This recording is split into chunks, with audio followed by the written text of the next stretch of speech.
Mabuhay! Good day to all! I am your tutor Match. Welcome to ETUlay, a free online tutorial, an initiative of the Department of Education, Information and Communications Technology Service, Educational Technology Unit, ICTS EdTech. This program is aimed at helping and assisting learners from kindergarten, senior high school, ALS, Alive, and SPED learners. Aside from answering the modules, the ETUlay is offering programs which you will surely look forward to. Together with our parents and teachers, the ETUlay will bridge the gaps where difficulty and ease meet in learning new knowledge and skills. So, let us prepare our module, pen and paper. Ready your mind to see and hear worthwhile and interesting lessons. Let us now study and learn, together with our volunteer online tutors. Tara na!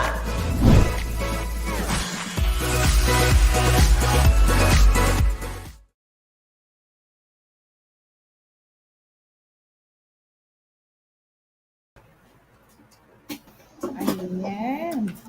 Hello, good afternoon. Good afternoon sa ating mga viewers for today, sa ating mga learner researchers for today. And to you also, Tutor Arlene, good afternoon. Yan, parang kakakita lang natin kanina sa Tutor Arlene. Oo. Nagagaling lang ng anong meeting for today. Okay, so we are now in our quarter 3, week 7. Yan, malapit na pala matapos yung ating quarter 3, Tutor Arlene, ng ating po inquiries, investigations, and immersion subject. And now we will go to understanding ways to collect our data. So again, I am your tutor, Tina. Yes, I'm Tutor Arlene. Okay. And ready na kami ni Tutor Arlene para sa ating research journey for today. Okay, so let's start. Right. So gusto po namin pala ulit i-congratulate ang ating masaliksik na Tuty of the Week. That was yung last week natin. So eto po sila. Yan, nakikita nyo sa screen natin ngayon ang ating mga masaliksik na Tuty ng week 6. Congratulations. And again, yan, ito na po ang ating mga masaliksik na paaralan of the week. Yan, Tutor Arlene, nakaka-proud naman nakapasok naman ang ating school dahil sa ating mga learners last week, no? Napaka-active. Dami nating learners last week. Yes, so hopefully ngayon ulit, no, i-share po natin sa ating mga classmates and even sa ating sana online na rin sila. Naghihintay. Lesson natin for today. Yeah, so for today, we will be unlocking the following learning objectives. So first, we need to define what research design is. Yeah, so we will be differentiating each of the research designs, and also we will distinguish the difference between a qualitative and a quantitative research design. So ready na kami ni Tutor Arlene para simulan. Okay, so first question before we proceed doon sa ating way mismo ng pag-unlock ng ating competency. In building your dream house, what do you usually take in considerations before you start building it? Yan. So, ano nga ba yung una natin consider? Yan, si Tutor Arlene, yan, sa ng ating dream house, papatayo. Ano ba yung mga kino-consider natin? You can comment sa ating comment section para naman makita din namin ang inyong opinion. So yan, andyan pa rin po ang ating mga learners from different schools. So, ano nga ba yung mga kino-consider natin, Tutor Arlene? Di ba? Una, yung area ng lot. Gano'n ba kalawak? Yes. Gano'n kalawak yung lote natin? Yung bang dream house natin, is kakasya ba doon? Baka nagdi-dream tayo ng napakalaki or malamansyong bahay, pero ang lote pala natin is medyo maliit or nakipot. Yan. So, ayan, may mga nag-answer din tayo dito, Tutor Arlene, no? May mga sagot na blueprint. Ayan, blueprint. May nagsabi, blueprint. Oo, isa din yun. And isa din to, Tutor Arlene, ako, ito yata yung talagang kino-consider natin as of now, no? Budget, gano'n pa kalaki yung budget natin. So baka naman ma-short tayo. Baka yung dream house na ipapatayo natin na sinabi natin malamansyon, ang kalabasan lang yan, Tutor Arlene, kalahati pa lang yung tapos. Kaya dapat i-consider natin ang budget. And of course, eto, yung pag, ano na natin, naisip na natin yung area ng land and sa budget. Of course, lagi din natin ikinukonsider yung structural design. Ano ba yung gusto nating design ng bahay na ipapatayo natin, di ba? So, will it be, gusto niyo yung minimalistic ang design, o kaya naman yung iba, ang gusto nila, grande talaga, Tutor Arlene, no? Yung tipong mapakulang na lang, may mga pieces of gold Complete. bars talaga doon sa pillars ng Mga bahay. modern na, complete, Oo, yes, kompleto Tutor na ng Arlene, mga, no? So, ano yung yes, ang latest. galing ng ating mga learners, yan, nagsasagot sila sa ating Yeah, comment dyan, section design. pa rin. Yan. So, what we actually take in considerations are these factors. Actually, meron pa naman. Marami pang napaka gandang i-consider when we have to build our house. Pero itong mga to ay under sa tinatawag nating planning or yung plan. So, in everything, di ba, we are planning. Ito ang number one Yes. talaga na step para ma-achieve mo yung goal mo. That is to plan. Without plan, ewan ko lang, kung magiging organized ba ang inyong magiging goal, di ba? Siguro parang impossible kapag walang plano. And this plan now is your overall strategy. Nakalakip na dito, ano ba yung mga gusto nating gawin? Ano ba yung mga factors na dapat i-consider? Just like itong tinanong natin sa umpisa, no? So, itong mga to, katulad na lang, kapag i-compare natin siya sa research, we mean here yung tinatawag na research design. So, ano nga ba itong research design na to? Consider the Be able research. to understand what research design is, let's take learning task number 1. So, ready na siguro sila Tutor Arlene, kasi talaga namang ready tayo. Iniiwasan Okay, natin so let's mag-overtime do today. learning Yeah, so, task number 1, learners. yes, direction. Write fact if the statement is correct, or bluff if it is incorrect. Yan. So, fact or bluff tayo for today. So, pakihanda ng inyong mga comment, ay yung mga tawag dito, cellphone ninyo for you to comment. At ipakilagay na, pakihanda na rin ng Answers. inyong mga module kasi itong mga tanong na ito ay nasa module din ninyo. Yes. Okay, number 1, fact or bluff. Module When 4. data is known about the research problem, then it is appropriate to use descriptive research design because it is a design that is exploratory in nature. Fact kaya ito or bluff? Yan, so tignan nga natin kung top ang magiging sagot. Bluff. No? So, Learners, pag-iwan lang sa ating comment section, no? And keep on sharing para naman ma-reach din natin yung mga students na sa tingin natin is nangangailangan din na maturuan dito sa subject na ito. So, yung mga sagot nila, no? Bluff. Yan, may nagsagot ng bluff. Yan lang yung mga answers nila. Kung Pumapasok. tama nga po ba sila? Merong true. May Yan, answer so, ng true. or bluff Fact tayo. or bluff tayo. Yan, in fact. So, yan, fact pala. Ibig sabihin, kapag medyo hindi mo kabisado pa kung ano yung research mo, or medyo novice ka pa, or baguhan ka pa in the field of research, at yung inyong research na gagawin is gusto nyo medyo mapapadali kayo, pwede natin gamitin yung descriptive research design. So, malalaman natin ano nga ba itong descriptive research design as we move to our lesson. Yan kasi ito yung kumbaga masasabi natin, no, na pinaka madali if we are going to consider the level of yung proficiency ng ating mga researchers. Number 2, fact or bluff. Correlational research design seeks to establish an association between variables. It does not seek cause and effect relationship like descriptive research. It measures variables as it occurs. So, fact kaya ito or bluff? Okay, so online learners, write your answers on the comment box. Fact na fact, talaga namang siguro siya. Fact na fact. Fact the fact ang answer. Pero walang number. Number 2 na tayo. Fact. Okay. Yes. So, yan, may mga sagot tayo na mga fact, Tutor Arlene, ano? So, tignan nga natin kung fact niya ba or bluff. Fact na fact. It's a fact pala. So, why fact kaya? Yan. So, kaya nga sinabi dito, correlational. So, pag sinabi natin correlational, ano kaya sa tingin natin yung ibig sabihin na ito? There is something about the relationship na ina-establish mo between variables. So, tama ito na hindi siya actually nagpo-focus sa cause and effect, but it measures the variables. Yan. So, yung relationship between the variables. Yan. Number 3.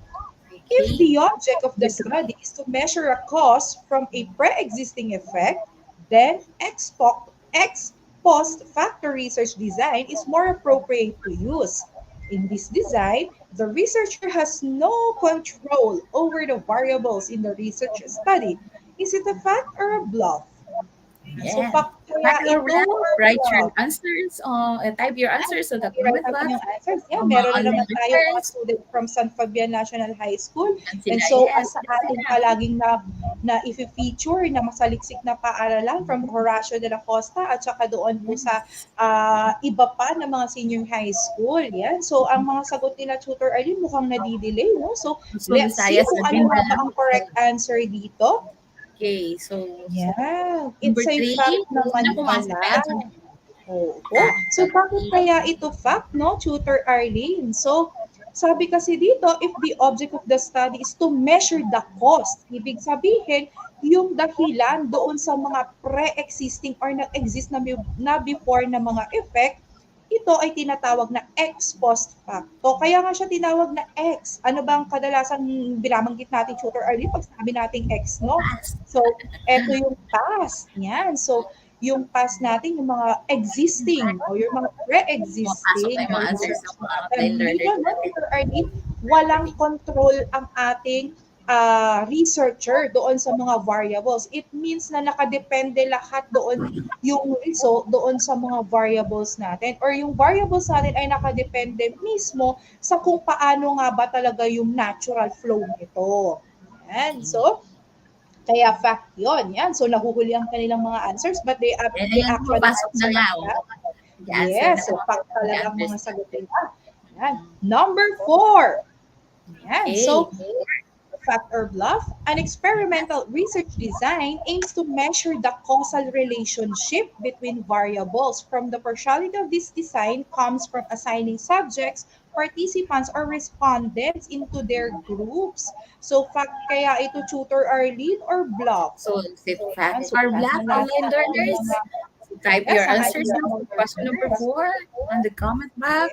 yan, tignan natin. May number 1, So, number 2 pa pumapasok na answers, mga online wala nga, learners Tutor natin. Medyo Arlene, mukhang nag-delay nag-delay ang ating ano. So, nagpasok sa sila sa tingin, online. sa tingin ko, nagkaka-technical difficulties itong aking Sa internet, tawag dito, connections. headphone. Ano? So, alisin ko na, gamitin ko na lang itong laptop. Okay, so tignan natin, Tutor Arlene, no, kung ano nga Okay, ba ang number 4, correct. wala pa. Wait tayo. Yes, kung, Ay, nahihintay kung pa ano. natin. Ayan, meron na pumasok. Fact daw, Tutor Tina. Ayan, may mga pumasok Number na. 4. Oo, medyo delay talaga Ayan na, Tutor Arlene ng ano, ang dating sa atin, no? But actually, yan, so, naku, puro fact ang kanilang mga answers, So, Tutor tama ba Arlene. sila, Tutor Tina? Bluff Okay, pala. So, bakit ba bluff? Sabi kasi dito, no, So, Tutor Arlene, experimental research design daw, yung nagko-cause ng, used to measure yung causal relationship, yung relationship naman between two variables and the causes. So, the partiality of this design comes from assigning the subjects, participants, or the group. So, bakit kaya ito experimental? So, sabi kasi dito sa causal relationship. So, meaning to say, we are having the causes from the previous din. So, ano kaya ito? It can be categorized doon sa paano siya ex-cause naging bluff? fact. Oh, yes. Doon natin siya pwedeng i-consider. Yan. Okay, yes, So, excellent. number 5. Okay. Experimental research design is based on the scientific method called experiment with the procedure of gathering data under a controlled or manipulated environment. So, fact kaya ito or bluff? Yan. So, pwede nyo Okay, i-comment sa ating answers. comment section kung ano sa tingin Type mo your ang answers in the comment box. For Yes. your So, answer ano for ka- number 5, fact or So, bluff? may mga nakikita tayong answer na fact. Yun. So, may mga nahuhuli Oh, pa. yan, may Number number 4 5. pa. Pumasok na fact. Umuulan pa rin tayo ng fact, Tutor Arlene, no? So, tignan Oh, nga fact na natin fact by kung- Tutor Tina. Opo, tignan nga natin, Tutor, kung tama. Ayun. Yes, ayun. Tama naman pala sila, Tutor Arlene, sa kanilang mga answers. Yan, so, Okay, dire-diretso pa rin ang pag-comment Yan, nila, no? pasok na. So, bakit Pasok fact? Ang dami So, mo nag-answer ng true fact. na ang ating experimental research design is based from the scientific method. Ito yung scientific method na paulit-ulit na binabanggit sa atin nung ating pang elementary years up to our senior high school years, which is now. So, Scientific when we're method. talking May about steps ang experimental scientific research, may experiment. Kaya nga siya tinawag na experimental, meaning to say may experiment. In here, pwedeng i-manipulate totally ng ating researcher kung ano yung mga variables or yung mga control variables na gagamitin naman niya. So, commonly, saan ba natin ginagamit ang experimental research? In the field of medicine, talaga namang napaka-ginagamit ito. And also kapag gumagawa din tayo ng ating mga scientific research, like gusto nating patunayan if this specific plant has an effect to your body, halimbawa ointment ang gagamitin mo, meaning to say experimental ang gagamitin natin kapag may gusto tayo actually patunayan na kung ano nga bang effectiveness nitong isang specific product na iyong create. So gusto natin mag-create tayo ng liniment oil. Gusto natin mag-create tayo, let's say for example, ng organic shampoo and so on. Gagawa tayo ng organic soap and so on. Gusto natin ibenta sa market. But we want also to prove kung ano ba yung level of effectiveness niya. So gagawin natin siya under experimental research design. And number 6, Phenomenology is a qualitative research design which is used in focusing on extensively exploring and understanding rather than confirming and quantifying. This is according to Kumar in 2011. So ito bang statement na to ay fact or a bluff? Yan. So tignan nga natin kung Type your answers on the comment box, mga online learners. So paki-comment po sa ating comment section. Yan, mukhang Tutor Arlene, no? Ngayon pa lang sila yata. Ako. Ngayon pa lang yata po sila nakakapagana sa ating internet connection. Online na Yes. Number 6 na po. Ayan. May answers nila, Pat. Opo, tignan nga natin, Tutor Arlene, kung tama ba yung umuulan na naman po tayo ng sagot mo, Pat. Okay, so, Pat ba yung number 6? Oh, no. Oh, it's a bluff pala, Tutor Arlene. So, bakit kaya bluff ito? Kasi it's not in under phenomenology. Sabi kasi dito, no, kailangan mag-focus tayo sa exploring. Ano ba yung kadalasan na ine-explore natin? Hindi siya under ng phenomenology. Kasi when we are talking of the phenomenology, we mean here kung ano yung phenomenon na nangyari. There is this specific phenomenon na gusto natin gawan ng study. Ano ba yung mga phenomenon na nagaganap sa atin? Pwede natin gamitin actually yung mga calamities na nagaganap dito sa Pilipinas. Pwede rin naman yung mga common phenomenon. Yes, yung natural phenomenon. Gusto natin malaman ano nga ba yung mga, how do you call this? Gusto natin malaman kung paano nga ba nag-a-adjust ang ating mga individuals or ating mga ang ating community when this certain phenomenon happen. So, pwede natin yung gawin under phenomenology. Like yung sa world situation naman ngayon, present situation, the Russia and Ukraine. Yan. Yung mga current so, na yan. So, affected lahat ng people around the world. Affected lahat, but thankful pa rin tayo, Tutor Arlene, no? Kasi hindi natin masyadong maramdaman dito sa Philippines yung actually kung ano yung nangyayari talaga doon kasi we are far, pero hopefully naman mag-stop na talaga yun. But in terms of economy, yan, doon natin nararamdaman talaga, Tutor Arlene. Kasi sila ang first, mga malaki na nagsusupply. Okay. Kaya nga, Tutor Arlene, no? Yan. So, next, number 7.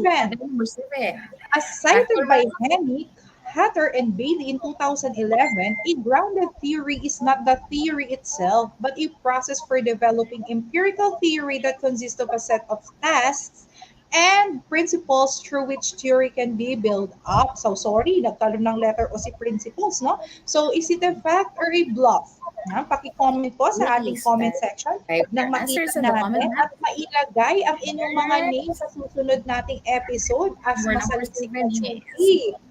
Yan. So, tignan natin, no, Tutor Arlene, kung ano na nga ba ang kanilang dapat Tutor Tina. May masok na answer yun for number 7.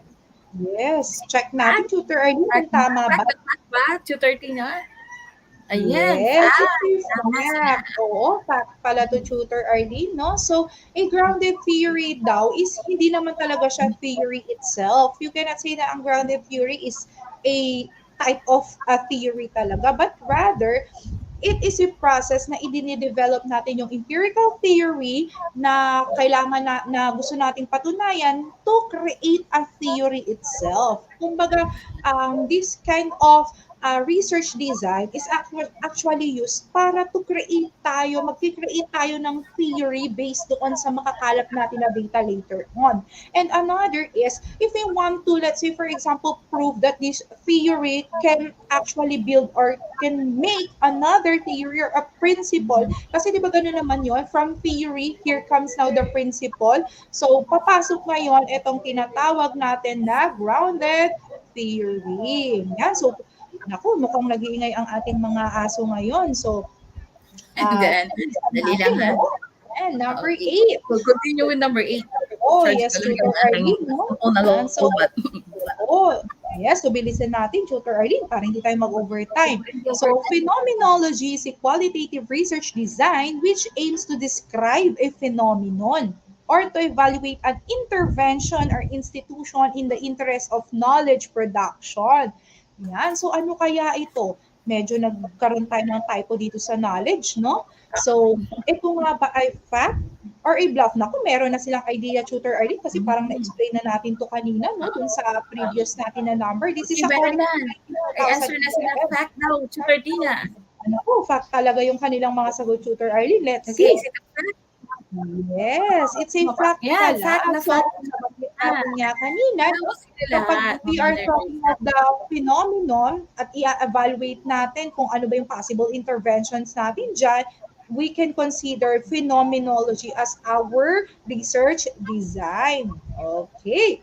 Number 9, mixed methods deals with a scientific description of individual cultures involving the origins, development, and characteristics of humankind. So dito daw, no?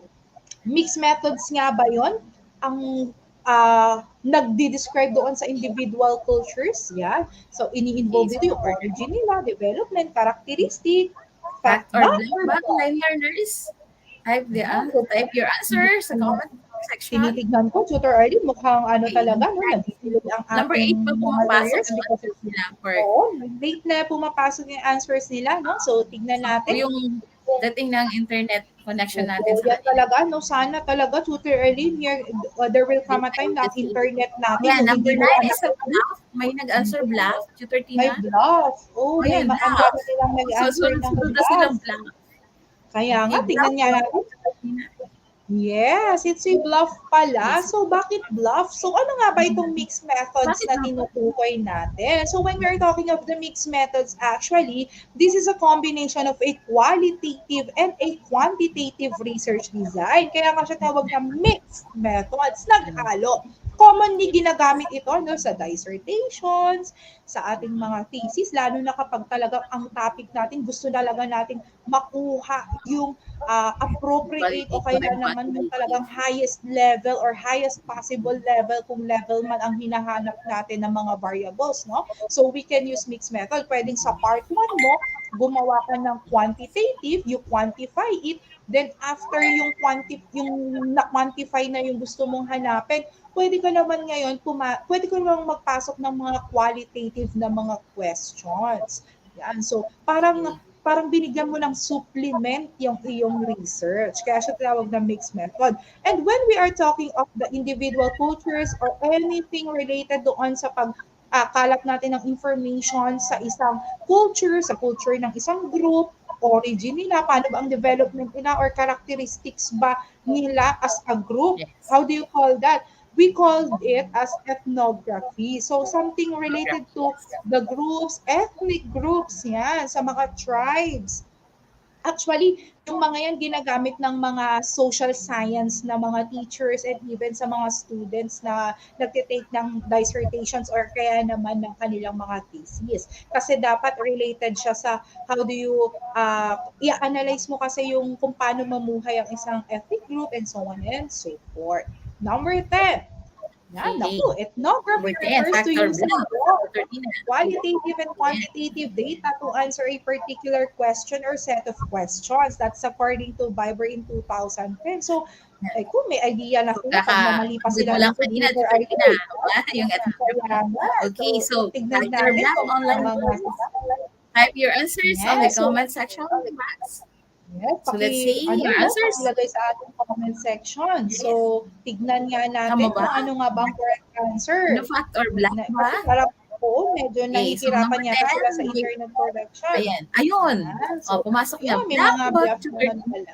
Black Medyo late daw. lang talaga, tutor early, no, ang pasok ng Oo. kanilang comments. Pero Okay lang tama yung naman pala pagdating. talaga sila. Tama Easy lang. lang. Sabi nga natin, pag Yung combination sentence ng related qualitative lang. and quantitative, it is mixed method. Kapag ka naman ethnography, something related to the ethnics or ethnic group or how So they it's good behave, daw. behavior, socialization, development, and so on. Okay, so Yes. Good congratulations. job, You mga can learners now natin consider online. yourselves as task one completer and good job kayo dyan. Task Okay, completed. next. When we are talking of the research method, actually, ito yung pinaka-main na tawag natin research method because this is under the methodology. If you are going to analyze kung ano yung mga sample na mga research papers dyan, research method or methodology yan. So this refers to the philosophical, theoretical, conceptual, and analytic perspective of the research. So kung paano nga ba mag-flow, this is under this method. Na kung saan, pag sinabi nating method yan, we mean also here yung approach na dinidetails naman yung conceptual framework ng inyong paper itself. Ano ba yung framework nito? Ano ba tong research ko? Paano ba ang flow? Ano ba yung gusto natin na mabasa dito para naman yung mga readers natin magkaroon na sila ng idea on how our paper will go or kung paano nga ba ang patutunguhan nito. So this one is now, kapag may tinawag na tayong approach, pwede na natin gawin yung design. Kasi ang first step natin talaga actually dito is to know the approach. And so design naman, so research design is defined as the rational and coherent overall strategy that the researcher uses to incorporate all the vital components of the research study. Kaya nga if you're going to analyze ang mga research papers na makikita ninyo or mababorrow ninyo sa mga libraries and even sa mga researchers kapag babasahin nyo yan, pag sinabi nating research design, nakalagay doon kung ano yung gagamitin mo na type ng research, nandyan na lahat, pati yung makikita din ninyo kung ano yung mga gagamitin nyo ng mga questions, anong pamamaraan kayo kakalap ng data, that is actually under the research method or the methodology na kung saan kapag gagawa kayo ng paper, dapat talaga is na-specify nyo sila isa-isa. Your paper needs a comprehensive method para alam ng mga readers kung ano nga ba yung mga step-by-step process na ginawa mo in gathering, preparation, and even yung analysis ng data mo. So, dapat maayos yan and comprehensive. Kasi pag hindi maiintindihan ng readers yan, there will be a confusion, no? So, baka mamali silang ng interpretation dyan. And yung gusto mo ngayon na iparating sa kanila as the readers, hindi mo maiparating kasi mali sila ng interpretation. So, kailangan maayos yan. Okay. In quantitative research Okay. So, design, quantitative meron tayong research design. meron tayong Meron tayong 5 types. So, descriptive, ano nga ba yung pinakaiba niya from correlational, ex post facto, quasi-experimental sa experimental. So, pag descriptive, tandaan natin, used to systematically describe. Kaya descriptive, describe. Anong dinidescribe mo? A phenomenon, a situation, or a population, or the ang tawag dito, yung ating mga beneficiaries na pwede rin natin gamitin as a population, yung sample natin sa sampling. So, correlation naman, it's used to establish an association between variables. Ano nga ba yung Correlation. relationship between those variables? So, relationship, correlation. So, when we are talking of the ex post facto naman, it is used to measure naman the cause from the pre-existing effect. So, tandaan natin ha, cause from pre-existing effect. Then, pag sinabi naman natin quasi-experimental dito, yung independent variable naman natin, pwede natin siyang i-manipulate. Ayan. So, yung ating controlled variables, pwedeng hindi natin i-manipulate. It's the independent variable. Or pwede rin naman na alin sa dalawa. Kaya nga siya tinawag na quasi-experimental, meaning to say it's a semi but not actually an experimental one. Yan. So, similar to but not equal to, kumbaga sa term natin sa math. So, when we are talking of the experimental Experimental. naman, it is used in doing experiment naman. So, sabi nga natin dito, Doing what's the use of experiment. this experiment? That is to test Yes. your hypothesis or you want to prove Testing something. So that is under what we call experimental design. So ito ay under ng quantitative. Tandaan natin ha, Okay. meaning to say we are quantifying. Pag qualitative naman, since we are in the three I's, it's a combination of a qualitative and a quantitative research at mga uri ng research design na pwede natin gamitin. Case study, phenomenology, ethnography, grounded theory, and mixed methods. So pag case study naman Yes. dito, no, we extensively, yan yung term natin, extensively exploring and understanding. Hindi natin siya kino-quantify, hindi rin lang natin siya kino-confirm, but rather we want an in-depth na understanding doon sa ating gustong malaman. Para commonly itong case study, ginagamit natin ito sa Yeah. pag-understand ng behavior. Yan, sa field of psychology, no? Gusto natin pag-aralan, ano nga ba yung mga struggles ng may sakit. Let's say, for example, na ADHD, inaaral natin siya. It can be under the case study. You are understanding the case of that specific na target population. So, phenomenology Okay. naman, it is used Phenomenology. in describing Yes. phenomenon. Sabi natin kanina, Phenomenon. we are Yes. describing ano bang Mhm. phenomenon ito. Ano And then nga ba yung mga ethnography. pwede natin na, yes, yung pwede natin na malaman Mhm. about this certain Yung phenomenon. This is phenomenon. under Kanina, phenomenology. na-explain Yes. na. So, Oh, and then ethnography, yan, ethnography example. natin, no? Yes, so description naman of groups or ethnicity, pwede yan, nabanggit natin kanina. Then sa grounded theory naman, yan, so developing empirical Grounded theory. So theory. sabi nga natin, it is not a theory itself, but we are actually gusto nating magpakita or we need to come up with a certain theory from those existing theories or gawin nating principle itong si theory natin. So commonly ginagamit din ito sa field ng psycho, no? So, gusto natin na patunayan or yung ating mga philosophers din, ginagamit nila commonly itong grounded theory natin. And mixed method, it's a And mixed combination of methods. qualitative and Qualitative. quantitative. And Quantitative. now that you already know kung ano ba yung mga research design Tapos na sa tayo. na So, gagamitin nyo under okay. quantitative sa qualitative, I'll give now the learning task number 2 So, to learning Tutor test Arlene. number So, two. Tutor Let's do Arlene, now. Okay, for the direction, identify what research design is appropriate for the sample research titles. So, na-discuss kanina ni Tutor Tina. So, let's see. Let's identify. Number one, so learning task number two, you can either answer descriptive, correlational, ex post facto, quasi-experimental, and experimental. So number one, relationship between academic stressors and learning preferences of senior high school students.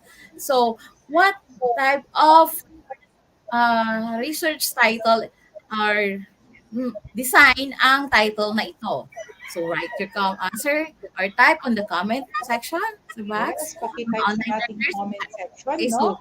so can you identify this research topic?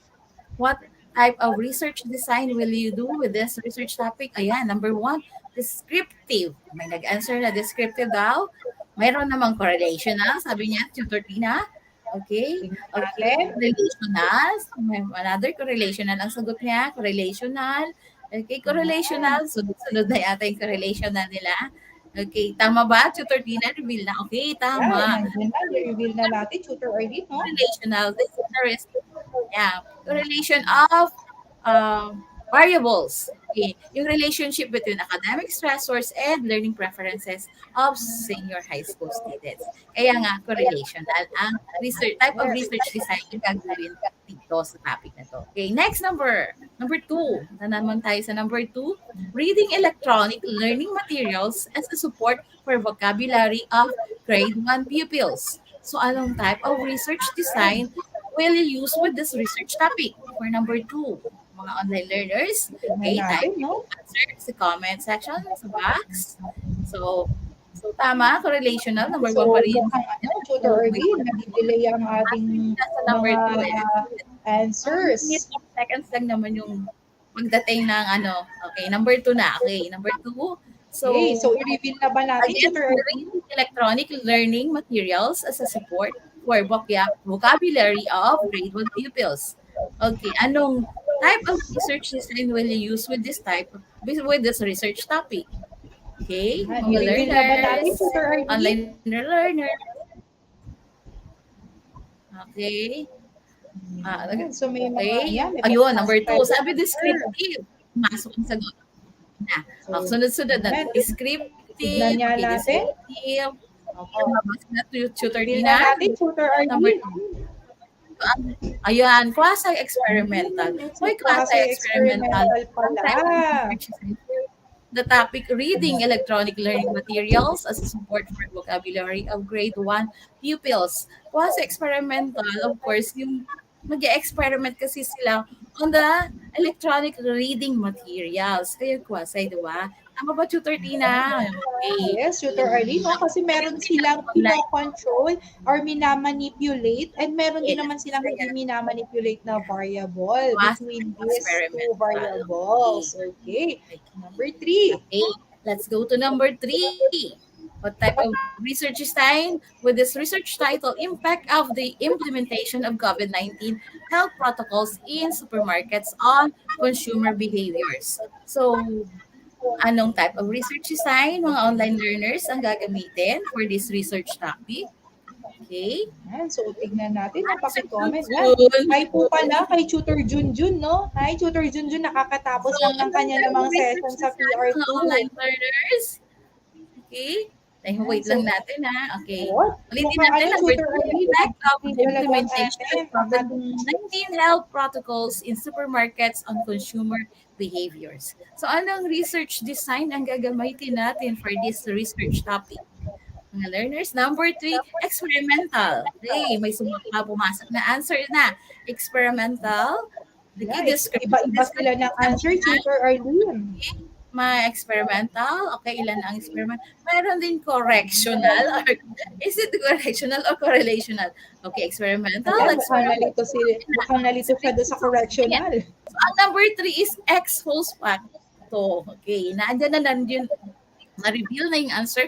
So, why ex post facto, Tutor Tina? Dahil of the, okay, because of the impact of the implementation. So, X is past. Ano ang impact na implementation natin ng COVID-19 health protocol? So it's been 2 years na, di ba?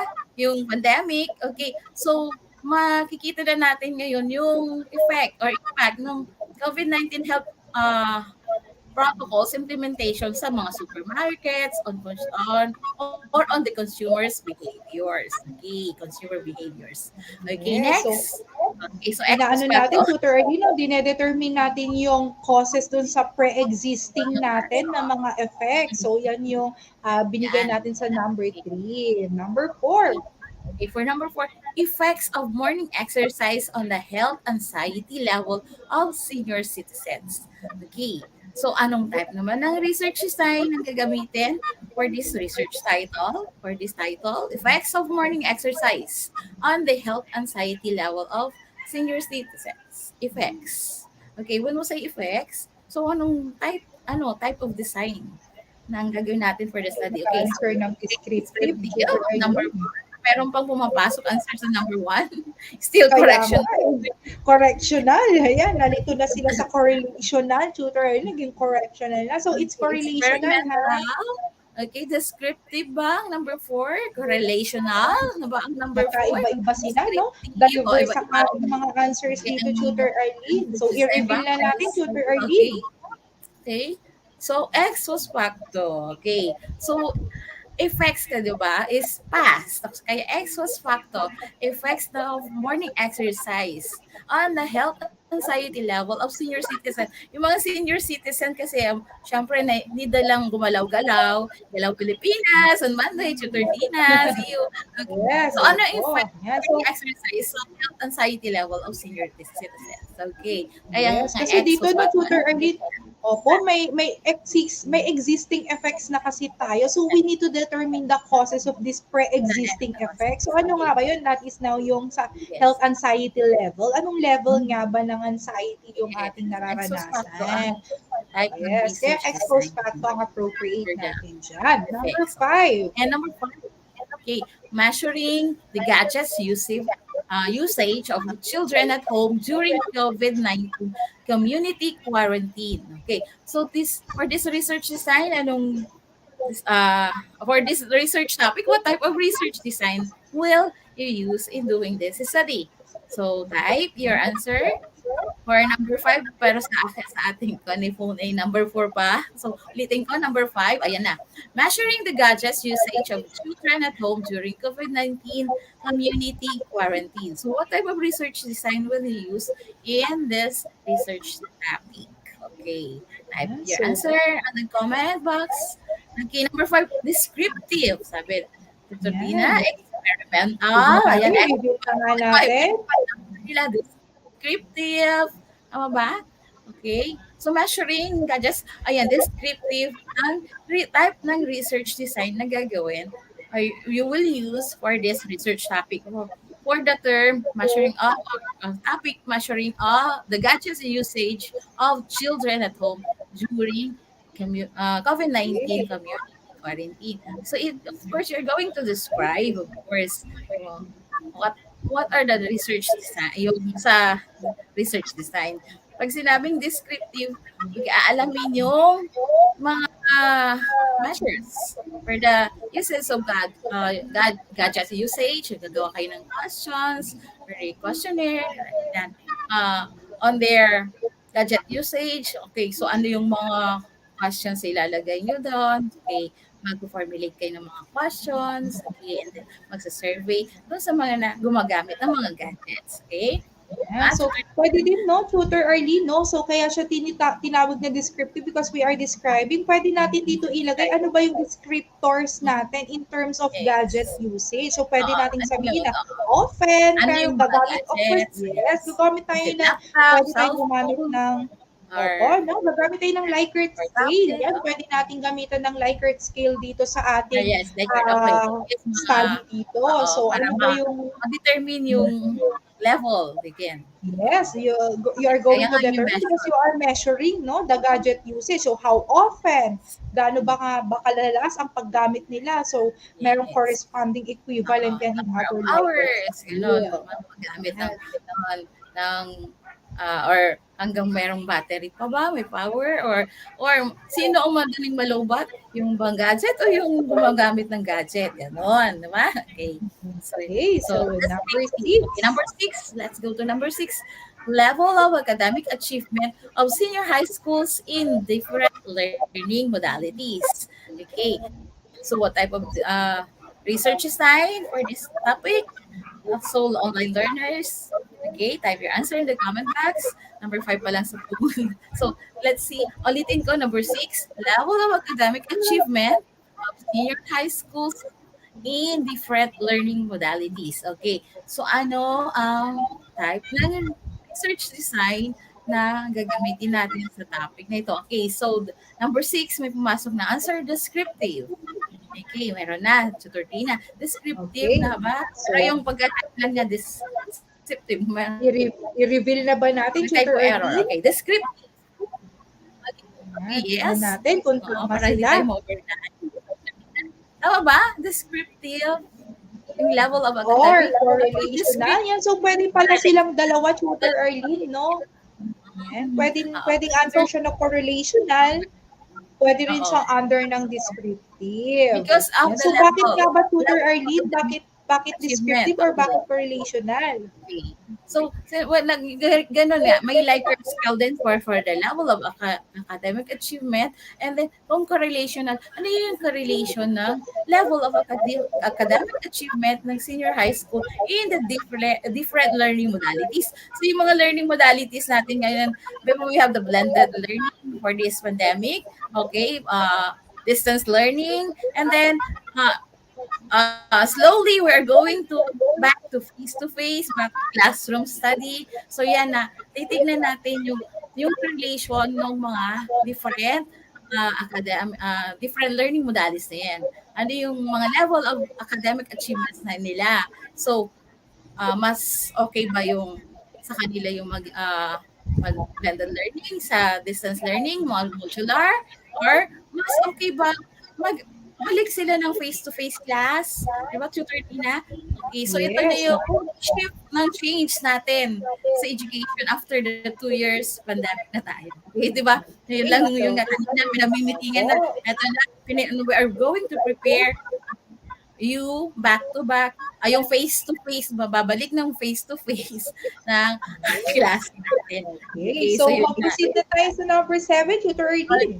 Number 7, okay, effects of daily music exposure to plants. Okay, so ano ba ang this type of research design ang gagawin natin for this topic, effects of daily music exposure to plants. Okay, so So medyo ano delayed kaya? tayo. Siguro, Number 6. kayang-kaya nilang makuha ang tamang sagot dito, Tutor Arlene. So, anong type of research design? Waiting Medyo pa delay tayo, lang no? kasi mga Siguro, Tutor Arlene, i-reveal na natin para hindi tayo yes, mag-overtime so, ulit.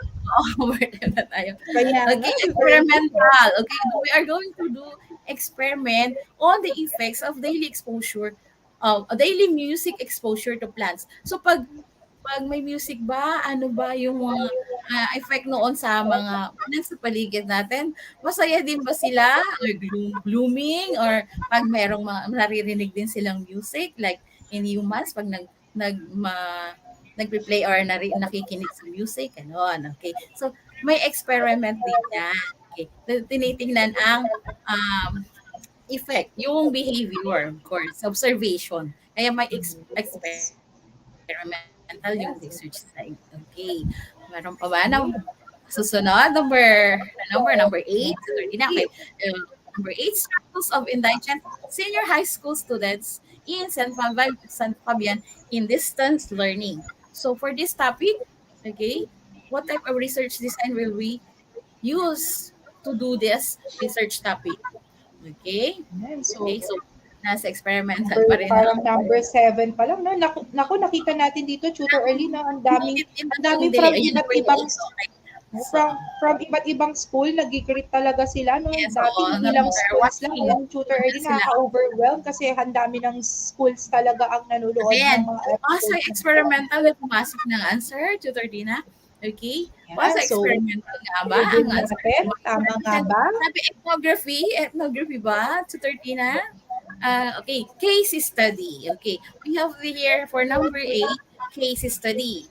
Okay, so yung why case study na research design for the struggles of indigent senior high school students in San Fabian in distance learning because it's like we are going to do this research design as a case study to study, of course, yung struggle ng ating mga senior high school student na medyo hirap, indigent, in learning, kaya nasa distance learning sila.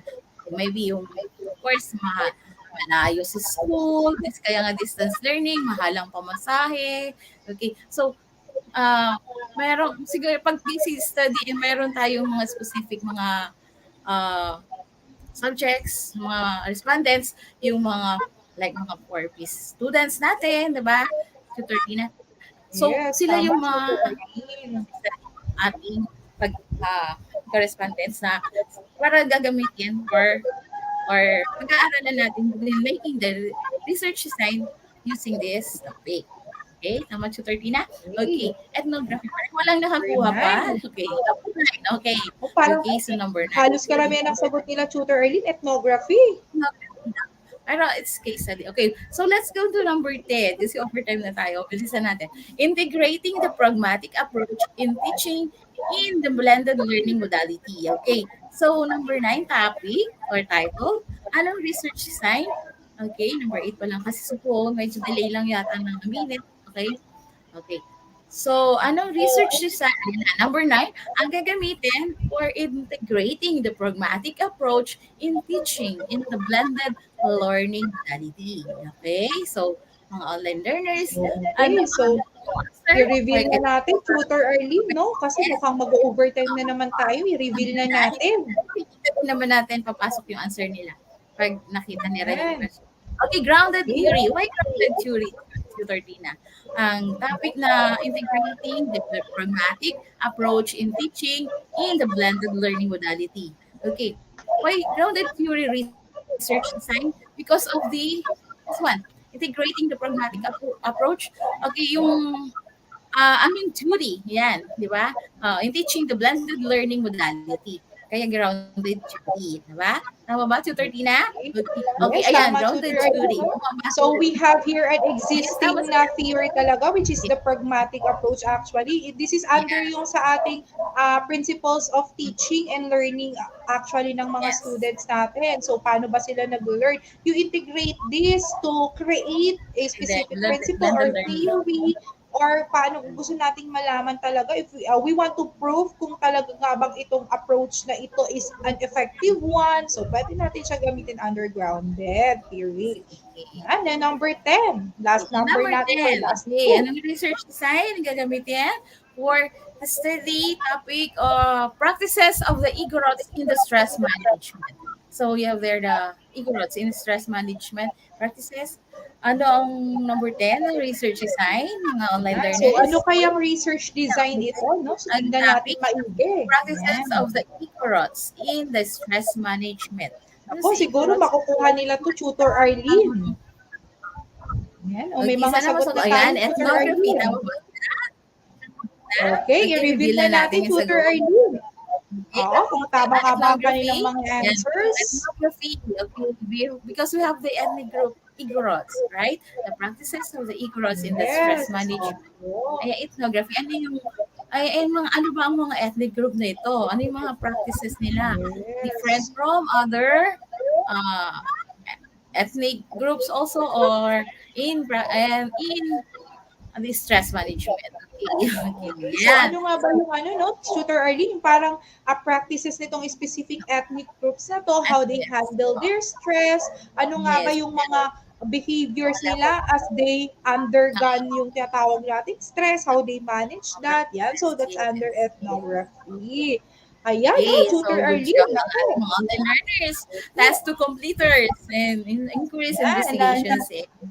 natapos na nila ang ating task 2. So they are considered task So, 2 completer na. And good job na naman good sila job. for this So that's episode. one So and they this deserve a completers. virtual clap na naman, Tutor Arlene, Yes, for yes, yes, yes. completing ang ating task 1 and task 2 for this episode. So, for the Okay. additional researcher duty, since we lacked of time na, no? So, eto naman po ang inyong additional researcher duty. So, from the research title you have chosen in our previous episodes, craft the appropriate research design for it. Since you already know what type of research Yes. designs do we have Oo. doon sa ating qualitative and quantitative research design. So, it's up to you to create ang inyong research design. What Yes. design is appropriate doon sa research title ngayon na inyong craft before. So, di pa natapos nyo na kung ano yung research design Title nyo. proposal. Yan. So, ngayon naman, eto na. So, ngayon Gawan ano nyo na naman? kung Ano anong yung design research yung design. Dahil naituro na ni Tutor Arlene at ang nagbigay na siya ng mga examples on what specific Yes. research design is appropriate sa ating mga sample research titles na binigay kanina. And sa nila isi-send yan, Tutor Arlene? Sa link Okay, provided andyan natin yung below. link. Yes. So you can You can capture the screenshot photo. this Yes, take a message. screenshot, no? Ayan. Screenshot nyo kung Screenshot saan para yung papasok. And madali nyo yes. makuha yung link. Opo. Okay? So, I encourage you, no, to weekly pass yung inyong mga Yes. outputs para naman Ayan. makapasok kayo sa ating award as a masaliksik na duty at mabigyan recognition din ng school ninyo being your school na nagpo-provide ng mga active participants sa bawat ETUlay episodes. And ano nga, makikita din dito, no, pwede rin natin silang i-correct kung halimbawang nakita Yes, kung natin tama na ba may or yung correction ng kanilang kanilang paper, research at least design for mai-input the natin. research topic. Pwede, Yes, pwede nyo rin kami i-PM ni Tutor Arlene. Let's say, for example, hindi ninyo mapasok yung link, pwede naman kayo sa amin You can mag-PM ni also Tutor message Arlene. us So, you in our can add us messenger. on Facebook. My name in the my Facebook account name is Cristina Pabon Serrano Formarejo, and si Tutor Arlene is Arlene And Ian Fernandez. Sasha is Yan. part of So, this. yes, pwede nyo po kami Just i-PM. Kung search the meron din po our kayong gusto, or if you want to message. invite us to tutor you personally, as long as we have Yes. time, pwedeng-pwede po If you yan. have So, because in ETUlay, we are questions, promoting, if you want help, yes, some yan, help, para sa yeah. bata, para sa bayan. Yan, na-unlock na Okay, pala yan natin na ang lahat na ating natin yung objective learning for objectives. today. Tutor Tina. Yan, hindi natin namamalayan, Tutor Arlene, natapos Ayan na na, naman tapos na tayo. ang ating Ano na episode. yan, mga And masaliksik dahil batch. dyan, Level 7, yan naman na yeah, tayo. level 7 na Tutor 7, Arlene.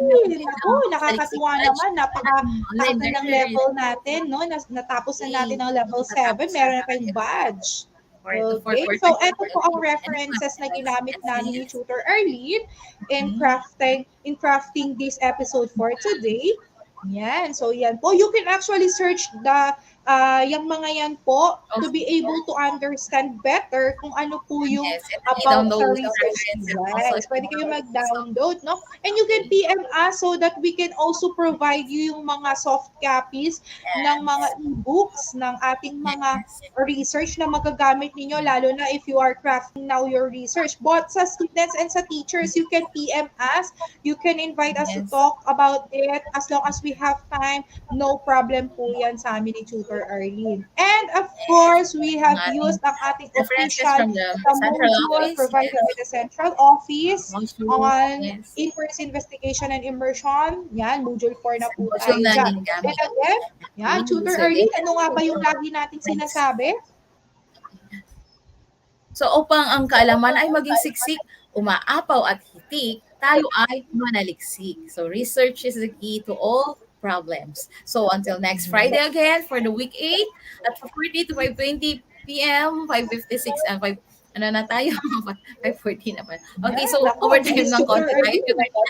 Papaalam na kami ni Tutor Tina. Patapos na kami. Ayan. So, see you po. And you can catch us sa official again na Facebook page at YouTube channel. So, see you again sa ating next episode. Have a great weekend, learner researchers. Have a great weekend, Tutor Arlene, and to our director, Tutor Ronald, ang aming program head, and so as with Tutor JJ. Yes. Also from Ang our aming SDO researchers. Yes. SDS, HDS, and DPS. Thank you, principal. Yes, and our program head, our assistant principal also. Okay. Thank you. Bye. So much. See you sa next episode. Keep on watching ang bawat episode natin, ha, so that you will learn. Wala na, okay na. Okay na. Okay, screenshot ko na lang sila.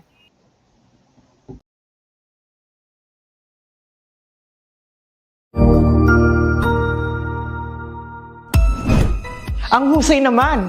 Natapos mo ang iyong tutorial session kasama ang iyong mahusay na ETUlay tutor. May bago ka bang natutuhan?